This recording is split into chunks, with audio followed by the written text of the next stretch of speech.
जय श्री राम। हेलो दोस्तों, स्वागत आपका हमारी चैनल में। आज मैं आपको भगवद गीता के बारे में जानकारी देने वाला हूँ, तो आप बने रहिए हमारे साथ में। पार्ट 2 शुरू करते हैं। भगवद गीता इस संसार में ईश्वरवाद संबंधी विज्ञान का सबसे पुराना एवं सबसे व्यापक रूप से पढ़ा जाने वाला ग्रंथ है। गीतोपनिषद के नाम से प्रख्यात भगवद गीता पिछले 5000 वर्षों से भी पूर्व से योग के विषय पर सबसे मुख्य पुस्तक रहा है। वर्तमान समय के अनेक सांसारिक साहित्यों के विपरीत में भगवद गीता में किसी भी तरह की कोई भी मानसिक परिकल्पना नहीं है, और यह आत्मा, भक्तियों की प्रक्रिया और परम सत्य श्री कृष्ण के स्वभाव एवं पहचान के ज्ञान से परिपूर्ण है। इस रूप में भगवद गीता दुनिया का सबसे महत्वपूर्ण ग्रंथ है, जो प्रज्ञता और प्रबोधन में सभी अन्य ग्रंथों से ऊंचा है। भगवद गीता का पहला शब्द धर्म है। कभी कभी धर्म को गलत रूप से मजहब या मान्यता समझा जाता है, किंतु यह उचित नहीं है। धर्म वह सर्वोत्कृष्ट कर्तव्य या ज्ञान है जो हमारी चेतना को उच्च स्तर की ओर ले जाता है, ताकि वह परम सत्य के साथ सीधा संबंध स्थापित कर सके। इसे सनातन धर्म भी कहा जाता है, जो सभी जीवों की स्वाभाविक प्रकृति है। भगवद गीता धर्म शब्द से प्रारंभ होता है। हम शुरुआत से ही समझ सकते हैं कि भगवद गीता किसी हठधर्मिता या कट्टरपंथी विचारधारा के बारे में नहीं है। वास्तव में भगवद गीता परम सत्य की अनुभूति करने लिए एक संपूर्ण विज्ञान है। एक सावधान व्यक्ति स्पष्ट रूप से देख सकता है कि यह संसार एक भ्रांतिपूर्ण स्थान है, जहां अनेक अनसुलझाए रहस्य उपस्थित है। यदि कोई युगों पुराने प्रश्नों के उत्तर ढूंढ रहे हो, जैसे कि मैं कौन हूं, हम दुख क्यों भोगते हैं, हम कहां से आए हैं, जीवन का उद्देश्य क्या है, मृत्यु के पश्चात क्या होता है, तो वे भगवद गीता के अध्ययन से संतुष्ट होंगे, क्योंकि गीता में इन प्रश्नों के अलावा और भी अन्य प्रश्नों के उत्तर अत्यंत स्पष्ट रूप से प्रस्तुत किए गए हैं। सत्य के एक युवा जिज्ञासु के रूप में मैं पहली बार 1968 में भगवद गीता के संपर्क में आया। तत्पश्चात के कई वर्षों तक भारत आया और भगवद गीता की शिक्षा मैंने 20वीं सदी के मुख्य आचार्यों A.C.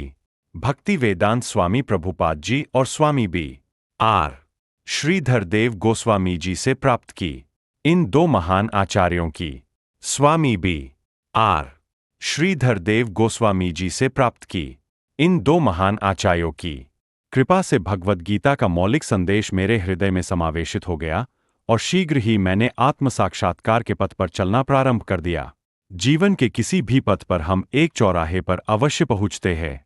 भगवद गीता के अध्ययन के दौरान मैं जिस चौराहे पर पहले पहुंचा, वह यह था कि क्या मैं व्यक्तित्वपूर्ण परम सत्य का मार्ग अपनाऊं या निराकारवाद का अनुसरण करूं। मैं आत्मा की परिशुद्धि से वैकुंठ लोक के आध्यात्मिक अंतरिक्ष में प्रवेश कर परम पुरुष श्री कृष्ण के साथ शाश्वत जीवन बिताऊं, या निराकारवाद का अनुसरण करते अपने व्यक्तित्वपूर्ण अस्तित्व को मिटाकर ब्रह्म ज्योति के परमानंद में विलीन हो जाओ। प्रथम विकल्प को अपनाया, व्यक्तित्वपूर्ण परम सत्य का मार्ग, भक्ति योग। भगवद गीता विशेषकर भक्तियोग के साधकों के लिए है। बहुत वर्षों से अनेक निराकारवादियों ने गीता पर अधिकार जमाने का प्रयास किया है, और कभी यह कहकर कि वे ही स्वयं श्री कृष्ण हैं।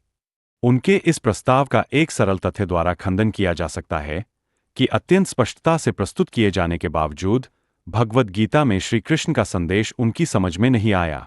श्री कृष्ण भगवद गीता के वास्तविक वक्ता है। उन्हें ही गीता के संदेश की सबसे बेहतर समझ है, और श्री कृष्ण 18वें अध्याय में यह स्पष्ट करते हैं कि भगवद गीता के उपदेश अन्य रूप से केवल उन लोगों के लिए है जो परम सत्य को भक्तियों के माध्यम से जानने के इच्छुक है। भगवद गीता अवश्य एक विद्वत्तापूर्ण ग्रंथ है, परंतु यह आवश्यक नहीं है कि उसके सरल व स्पष्ट उपदेशों को समझने के लिए किसी को विद्वान बनना पड़ेगा। निश्चित ही अर्जुन, जो भगवद गीता के पहले छात्र थे, कोई विद्वान नहीं बल्कि एक योद्धा थे। भूतकाल में अनेक महान विद्वानों ने, गुरुओं ने एवं आत्मबोध युक्त ज्ञानियों ने गीता के सहायक के तौर पर ज्ञानवर्धक टिप्पणियां लिखी है, जैसे कि उसका यथार्थ तात्पर्य, उसकी काव्यात्मकता, उसका सिद्धांत और उसकी गुप्त निधि, जिससे कि उनके समय के तथा आगामी पीढ़ियों के लोगों को श्री कृष्ण के उपदेशों की बेहतर समझ हो। अब हमने 21वीं सदी के पहले दशक को समाप्त कर लिया है, और आज हमारे ग्रंथालयों में भगवद गीता की अनेक ऐसी विद्वत्तापूर्ण टिप्पणियां उपस्थित है। निश्चित ही एक और टिप्पणी की अपेक्षा नहीं की जाती।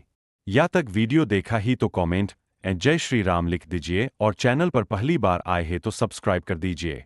चलो दोस्तों, हम मिलते हैं पार्ट 2 में। Thanks for watching.